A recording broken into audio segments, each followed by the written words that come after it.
আসসালামু আলাইকুম। আশা করি সকলেই ভালো আছেন। সুপ্রিয় চাকরি প্রত্যাশী ভাই ও বোনেরা, গ্রামীণ ব্যাংকে নিয়োগ সার্কুলার প্রকাশ করা হয়েছে। তো একেবারে নতুন একটা নিয়োগ সার্কুলার। তো আজকের এই ভিডিওতে গ্রামীণ ব্যাংকের যে নিয়োগ সার্কুলারটা প্রকাশ করা হয়েছে, এইটা নিয়ে বিস্তারিত তথ্য আলোচনা করার চেষ্টা করব। এটাতে কিন্তু বাংলাদেশের যেকোনো জেলার যেকোনো প্রার্থী ছেলে-মেয়ে উভয়ে আবেদন করতে পারবে। আর এটা কিন্তু ৩২ বছর পর্যন্ত আবেদনের জন্য সময়সীমা রয়েছে। এখানে আবেদনের পদের নাম দেওয়া রয়েছে, শিক্ষাগত যোগ্যতা এবং অভিজ্ঞতা দেওয়া রয়েছে। তো এখানে ২ টা পদের নাম রয়েছে। একটা হচ্ছে শিক্ষানিবাস সহকারী প্রকৌশলী নিয়োগ দেওয়া হবে। আরেকটা হচ্ছে শিক্ষানিবাস উপসহকারী প্রকৌশলী নিয়োগ দেওয়া হবে এবং এখানে বেতন স্কেল দেওয়া আছে। আবেদনের পদ্ধতি দেওয়া আছে। কিভাবে আপনি আবেদন করবেন, আবেদনের প্রসেসটাও দেওয়া রয়েছে। সকল কিছুই আপনাদেরকে সুন্দর করে দেখে বুঝে দেওয়ার চেষ্টা করব। তো সম্পূর্ণ ভিডিওটা আপনাকে ধৈর্য সহকারে দেখতে হবে। তাহলে আপনি গ্রামীণ ব্যাংকের যে নতুন নিয়োগ সার্কুলারটা প্রকাশ করা হয়েছে, এইটা নিয়ে আপনি জানতে পারবেন এবং আপনি চাইলে আবেদনও করতে পারবেন।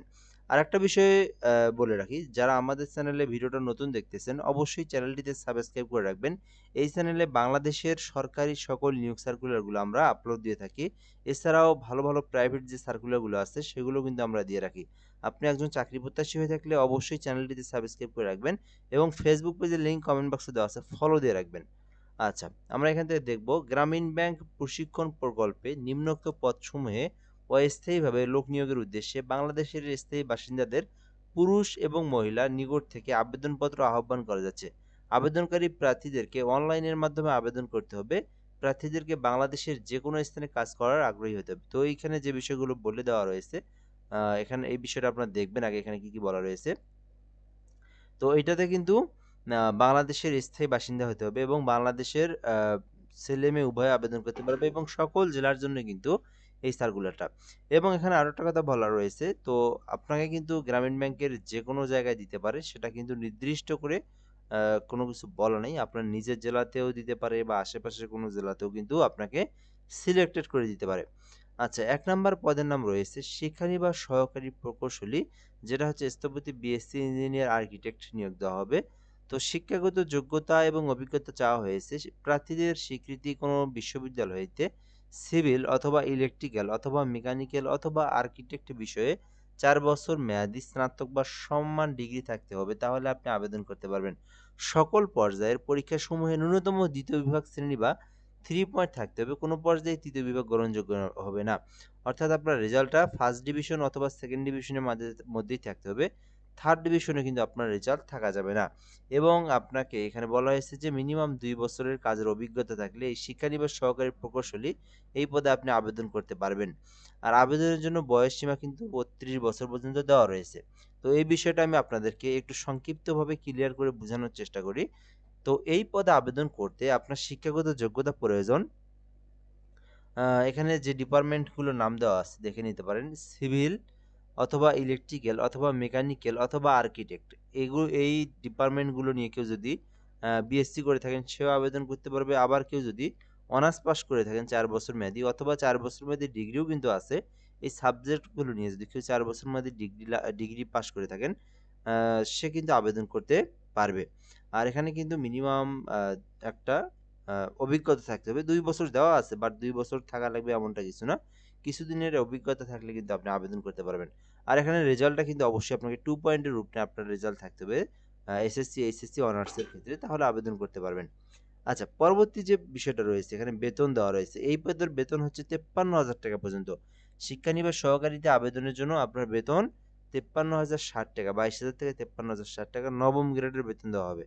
২ নম্বর পদের নাম রয়েছে শিক্ষানিবাস উপসহকারী প্রকৌশলী, ডিপ্লোমা ইঞ্জিনিয়ার। এখানে শিক্ষাগত যোগ্যতা অভিজ্ঞতা চাওয়া হয়েছে। প্রার্থীদেরকে সরকার অনুমোদিত কোনো পলিটেকনিক ইনস্টিটিউট অথবা কলেজ হতে সিভিল, কনস্ট্রাকশন, ইলেকট্রিক্যাল অথবা মেকানিক্যাল বিষয়ে ডিপ্লোমা ইঞ্জিনিয়ারিং ডিগ্রি থাকতে হবে। এবং এখানে বলা হয়েছে যে সকল পর্যায়ে পরীক্ষাসমূহে ন্যূনতম ২য় বিভাগ শ্রেণী বা 3 পয়েন্ট থাকতে হবে। আচ্ছা, এখানেও কিন্তু বলা হয়েছে যে ফার্স্ট ডিভিশন অথবা সেকেন্ড ডিভিশনের মধ্যে আপনার রেজাল্ট থাকলে আবেদন করতে পারবেন। তবে কোনোভাবে আপনাকে থার্ড ডিভিশনে যাওয়া যাবে না। আর শিক্ষাগত যোগ্যতা আমি আপনাদেরকে আরেকটু ক্লিয়ার করে দেই। আ আপনি যদি ডিপ্লোমা পাস করে থাকেন, যেকোনো সরকার অনুমোদিত কোনো পলিটেকনিক ইনস্টিটিউট হইতে বা কলেজ হইতে, তো আপনার এই যে এখানে যে ডিপার্টমেন্ট বা সাবজেক্টের নাম দেওয়া আছে, আমরা কলেজের সাবজেক্ট বলে থাকি বা ডিপার্টমেন্ট বলে থাকি। তো সিভিল, কনস্ট্রাকশন, ইলেকট্রিক্যাল বা মেকানিক্যাল নিয়ে যদি কলেজ থেকে কেউ যদি অনার্স পাস করে থাকে, আবার কেউ যদি ডিপ্লোমা পাস করে থাকে পলিটেকনিক থেকে, সে কিন্তু আবেদন করতে পারবে। আর এটাতেও কিন্তু আবেদনের জন্য ৩২ বছর পর্যন্ত সময়সীমা রয়েছে। আর এটা কিন্তু দশম গ্রেডের ২০১৫ অনুযায়ী দশম গ্রেডের বেতন স্কেল ১৬,০০০ থেকে ৩৮,৬৪০ টাকা। তো এই ছিল মূলত ২টা পদের নাম, পদের সংখ্যা, বেতন স্কেল, শিক্ষাগত যোগ্যতা, বয়স আপনাদেরকে দেখে দেওয়া হলো। তো এই শিক্ষাগত যোগ্যতা অভিজ্ঞতা আপনার থাকলে আপনি কিন্তু এই সার্কুলারে আবেদন করতে পারবেন। আচ্ছা, পরবর্তী স্টেপ দেখব, আবেদন পদ্ধতি দেওয়া রয়েছে এখানে। আবেদনকারী প্রার্থীদেরকে ১৮/৩/২০২৬ তারিখ রাত ১১টা মানে ৫৯ অর্থাৎ ১২টা পর্যন্ত, অর্থাৎ ১৮ তারিখ রাত ১২টার মধ্যে আপনাকে রিক্রুটমেন্ট এইজ এখানে দেওয়া আছে, রিক্রুইট গ্রামীণ ব্যাংক ORGBD এই ওয়েবসাইটে প্রবেশ করে আপনাকে অনলাইনের মাধ্যমে আবেদন করতে হবে। তো আপনারা যাদের ল্যাপটপ, কম্পিউটার, পিসি রয়েছে, গুগলে যাবেন অথবা আপনারা যে কোনো ব্রাউজারে যেতে পারেন। যাওয়ার পর এইটা লিখবেন আপনারা ইরিকুয়েট গ্রামীণ ব্যাংক ORGBD। তো এইটা লিখে আপনারা সার্চ করবেন। সার্চ করে কিন্তু আবেদনের ফর্ম পেয়ে যাবেন। ওখানে আপনার সকল তথ্যগুলো ধারাবাহিকভাবে ধাপে ধাপে দিয়ে, এবং আপনাকে একটা ছবি লাগবে ৩৮০ পিক্সেলের, একটা স্বাক্ষর লাগবে। তো এগুলো পূরণ করে আপনাকে কিন্তু আবেদনটা করতে হবে, এবং একটা স্বাক্ষর লাগবে যেটা কিন্তু ৩০০x৩০০ পিক্সেলের। তো এটা কিন্তু আপনার ফটোশপের মাধ্যমে ক্রপ টুল দিয়ে সাইজ অনুযায়ী কেটে নিয়ে তারপরে আবেদনের প্রসেসে আপনাকে যেতে হবে। তো এগুলো সকল কিছু পূরণ করে কিন্তু আপনাকে আবেদনটা সাবমিট করতে হবে। এরপর আবেদন সাবমিট করার পরে আপনাকে কিন্তু ফি জমা দিতে হবে। তো এটা কিন্তু ফি রয়েছে, ফি চাওয়া হয়েছে এখানে। আবেদন ফি জমা দানের নিয়মাবলী দেওয়া আছে। যথাযথভাবে আবেদন করার পর নিম্নোক্তভাবে আবেদন ফি ২০০ টাকা মাত্র পরিশোধ করতে হবে, অফেরতযোগ্য। তো আপনি এই দুইটার মধ্যে যে পদে আবেদন করেন না কেন, এখানে আপনাকে ফি দিতে হবে। ফি দেওয়ার প্রসেসটা দেওয়া রয়েছে। রকেট অ্যাপসের মাধ্যমে প্রবেশ করতে হবে। সিলেক্ট বিল পে অপশন যেটা আছে ওইখানে ক্লিক করতে হবে। তারপরে সিলেক্ট বিলার আইডিতে আপনারা 5556 লিখবেন। লেখার পরে অ্যাপ্লিকেশন নং থেকে আপনারা সিলেক্ট জব আইডি লিখবেন। ওখান থেকে আবেদন কপি থেকে আপনাদের জব আইডি লেখার পরে পে ফর সেলফ আদার্স এটাতে আপনারা লিখে অ্যামাউন্ট ২০০ টাকা সিলেক্টেড করে দিয়ে সাবমিট করে দিবেন। তাহলে আপনাকে সাবমিট করে দিবেন, দেন আপনার পিন নাম্বারটা আপনি দিবেন বিকাশের। তো তাহলে কিন্তু আপনার আবেদনটা সম্পূর্ণ হয়ে যাবে, এবং আপনাকে কিন্তু একটা ট্রানজাকশন আইডি দিবে। অর্থাৎ এই বিষয়টা আমি আপনাদেরকে ক্লিয়ার করে দেই।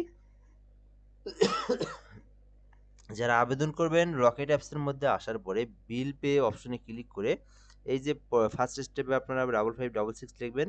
তারপরে অ্যাপ্লিকেশন যে আইডি নাম্বারটা আছে ওইটা আপনারা লিখে আপনারা পে ফরে যাওয়ার পরে আপনারা ২০০ টাকা অ্যামাউন্ট সিলেক্টেড করে সাবমিট দিয়ে আপনার পিন নাম্বারটা দিলে আপনার পেমেন্টটা কিন্তু সম্পূর্ণ হয়ে যাবে। ঠিক আছে?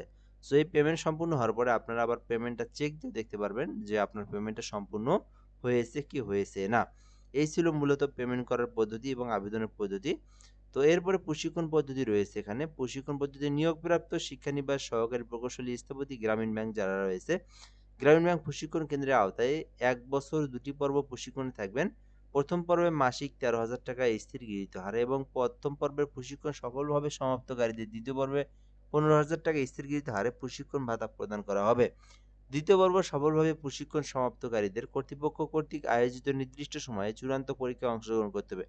উক্ত পরীক্ষায় সফলভাবে উত্তীর্ণ প্রার্থীদেরকে গ্রামীণ ব্যাংকের বেতন স্কেল ২০১৫ অনুযায়ী নবম গ্রেডের বেতন ২২,০০০ থেকে ৫৩,০০০ টাকা, এবং এখান থেকে বলা হয়েছে যে সহকারী প্রকৌশলী পদে নিয়োগ দেওয়া হবে। তাছাড়া গ্রামীণ ব্যাংকের প্রচলিত নিয়ম অনুযায়ী আর্থিক অন্যান্য সুযোগ সুবিধা আপনি পাবেন, অর্থাৎ এই প্রতিষ্ঠানে যে সকল সুযোগ সুবিধা এগুলো কিন্তু আপনি পাবেন। এছাড়াও এখানে বলা রয়েছে যারা প্রশিক্ষণে অকৃতকার্য হবেন তাদের শিক্ষানিবাস সহকারী প্রকৌশলী স্থপতি পদে চাকরি থেকে অব্যাহতি দেওয়া হবে। নিয়োগপ্রাপ্ত শিক্ষানিবাস উপসহকারী প্রকৌশলী গণ যারা আবেদন করবেন তাদের প্রশিক্ষণ কেন্দ্রের আওতায় ২টি পর্ব প্রশিক্ষণে থাকবেন। প্রথম পর্বে মাসিক ৯,০০০ টাকা স্থির গৃহীত হারে, এবং প্রথম পর্বে প্রশিক্ষণ সফলভাবে সমাপ্তকারীদের দ্বিতীয় পর্বে ১০,০০০ টাকা স্থিরকৃত হারে প্রশিক্ষণ ভাতা প্রদান করা হবে। দ্বিতীয় পর্ব সফলভাবে প্রশিক্ষণ সমাপ্তকারীদের কর্তৃপক্ষ কর্তৃক আয়োজিত নির্দিষ্ট সময়ের চূড়ান্ত পরীক্ষায় অংশগ্রহণ করতে হবে। উক্ত পরীক্ষায় সফলভাবে প্রার্থীদের উত্তীর্ণদের গ্রামীণ ব্যাংক বেতন স্কেল ২০১৫ এর দশম গ্রেডের ১৬,০০০ থেকে ৩৮,৬৪০ টাকার বেতন স্কেলে উপসহকারী প্রকৌশলী পদে নিয়োগ দেওয়া হবে। তাছাড়াও গ্রামীণ ব্যাংকের প্রচলিত নিয়ম অনুযায়ী আর্থিক এবং অন্যান্য সুযোগ সুবিধাগুলো আপনি পেয়ে যাবেন। তাছাড়াও যারা গ্রামীণ ব্যাংকে বা যারা প্রশিক্ষণে অকৃতকার্য হবেন তাদেরকে শিক্ষানিবাস উপসহকারী প্রকৌশলী হতে অব্যাহতি দেওয়া হবে। তো এই ছিল মূলত বিষয়। তো আপনারা যাদের এই শিক্ষাগত যোগ্যতা এবং অভিজ্ঞতা রয়েছে তারা কিন্তু এই সার্কুলারে আবেদন করতে পারেন। এখানে বলা রয়েছে যে অন্য ত্রুটিমুক্ত আবেদনকারীদের নির্বাচনী পরীক্ষায় অংশগ্রহণের জন্য ডাকা হবে। গ্রামীণ ব্যাংক কর্তৃপক্ষ এই নিয়োগ বিজ্ঞপ্তি বাতিল বা প্রার্থীদের কাউকে নিয়োগ প্রদান বা না করার যেকোনো ক্ষমতা দ্বারা সংরক্ষণ করে রাখেন এবং কোনো তদবির বা সুপারিশ গ্রহণযোগ্যতা হবে না। সো এই ছিল মূলত বিষয়, যারা আবেদন করতে চান এবং যাদের এই শিক্ষাগত যোগ্যতা অভিজ্ঞতা রয়েছে, আপনারা কিন্তু গ্রামীণ ব্যাংকের এই সার্কুলার আবেদন করতে পারেন। এই ছিল মূলত বিষয়। তো আর যদি কোনো কিছু আপনার সার্কুলার নিয়ে জানার থাকে, কমেন্টে জানাতে পারেন। ইনশাআল্লাহ আমরা রিপ্লাই দিয়ে আপনার বিষয়টাকে জানিয়ে দেওয়ার চেষ্টা করব। ভালো থাকবেন। আসসালামু আলাইকুম।